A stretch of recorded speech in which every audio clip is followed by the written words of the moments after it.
Homeopathic की एक बहुत नायाब किस्म की दवा जो बहुत सारी बेशुमार फ़ायदे रखने वाली दवा है और बहुत सारी उनको डिज़ीज़ में, बीमारियों में, अलामात पे इस्तेमाल किया जाता है।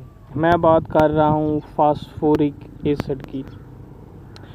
फास्फोरिक एसिड जो होम्योपैथिक की दवा है, जिन लोगों के बाल बहुत ज़्यादा सफ़ेद हो गए हों या जिस्म से रतूबात ज़िंदगी के ज़ाया हो जाने की वजह से या कसरत जमा की वजह से कमज़ोर हो गए हों, उसके अलावा गम, तफर्रिकात, नाकाम मोहब्बत, उसके अलावा कमज़ोरी, इन तमाम तरह की अलामात में फ़ास्फोरिक एसिड काम करती है। जो उसकी मेन ख़ुसूस अलामात हैं वो इस वीडियो में मैं ज़िक्र करूँगा। और असाब के ऊपर बहुत अच्छा काम करती है, एक करंट पैदा करती है। इसके हवाले से एक वाक़या है। एक बाबा जी थे जिनकी उम्र तकरीबन 50-60 साल के लगभग थी। तो वो शादी नहीं करते थे, उनकी पहले एक शादी हो चुकी थी और अरसा दराज से वो दोबारा शादी नहीं करते थे।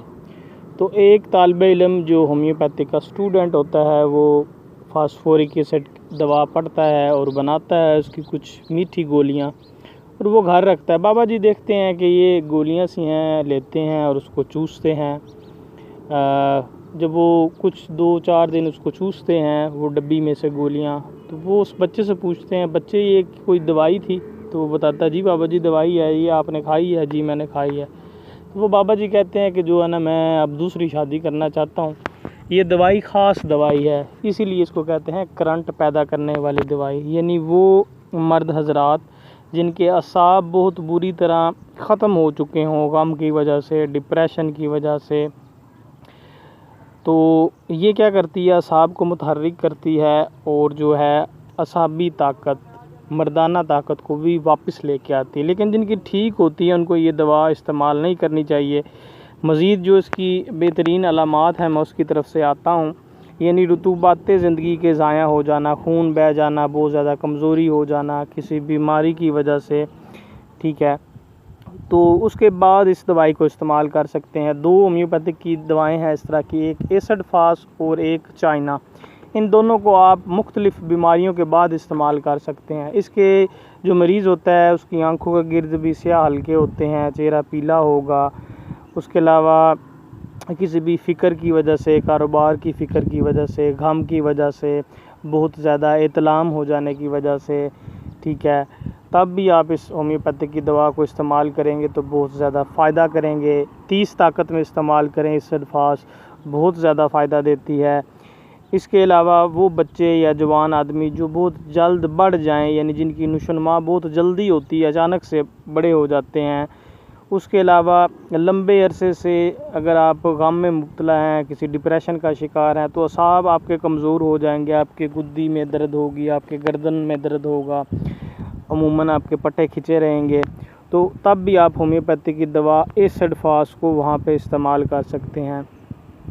उसके अलावा वो मरीज़ जो कांपते हों, जिनकी टांगें कमज़ोर हों, जो जल्द ठोकरें खाते हों, कमज़ोर और ज़िंदगी के कामों से बेपरवाह हों, हड्डियों में मुज़म्मन वरम हो, इस तरह के लोग, हड्डियों की झिल्लियाँ जो हैं वो सूजी हुई हों, मुतवर्रम हों, उसके अलावा हड्डियों का मुड़ना, हड्डियों का नरम होना या टेढ़ा होना, या हड्डियाँ मर्दाना जो हैं वो आपकी ना हों, बढ़ने वाले दर्द हों, तो उसमें भी फास्फोरिक एसिड को इस्तेमाल कर सकते हैं। उसके अलावा शुगर के जो मरीज़ हैं, डायबिटीज़ के, वो भी इस दवा को इस्तेमाल करते हैं। इसकी अलामात बहुत ज़्यादा उससे मिलती हैं, यानी सफ़ेद रंग का पेशाब आता है और बार आता है, बहुत ज़्यादा आता है। तब भी आप एसिड फास को आप फिर क्यों ताकत में इस्तेमाल करें तो ज़्यादा अच्छा है, लेकिन बहुत सारी बीमारियों में एसिड फास 30 में इस्तेमाल करें तो बहुत ज़्यादा फ़ायदा ये जो है देती है। इसको इस्तेमाल करने का तरीका क्या है जी, आपने 1 कप पानी का लेना है और उसमें 10 कतरे एसिड फास 30 के डालना है और खाना खाने के आधे घंटे बाद इसको आपने क्या करना है, इस्तेमाल करना है, सुबह दोपहर शाम। उसके अलावा गमगीन रहने वाले मरीज़ जो शिफा से मायूस हो चुके हैं वो भी इसको इस्तेमाल कर सकते हैं। और जैसे कि मैं बता सका हूँ, डायबिटीज़ वाले मरीज़ और वो लोग जिनके बाल जल्द सफ़ेद हो गए हों बग़ैर किसी बीमारी या किसी और वजह के, तो वो भी एसिड फास्ट 30 को अगर रेगुलर इस्तेमाल करें, तकरीबन 3 से 6 माह रेगुलर इस्तेमाल करें, तो फिर जो उनके वो बाल सफ़ेद हो चुके हैं वो स्याह हो सकते हैं। लेकिन इसको 6 माह इस्तेमाल करने के बाद इसके आपको नतीजे और रिज़ल्ट मिलेंगे।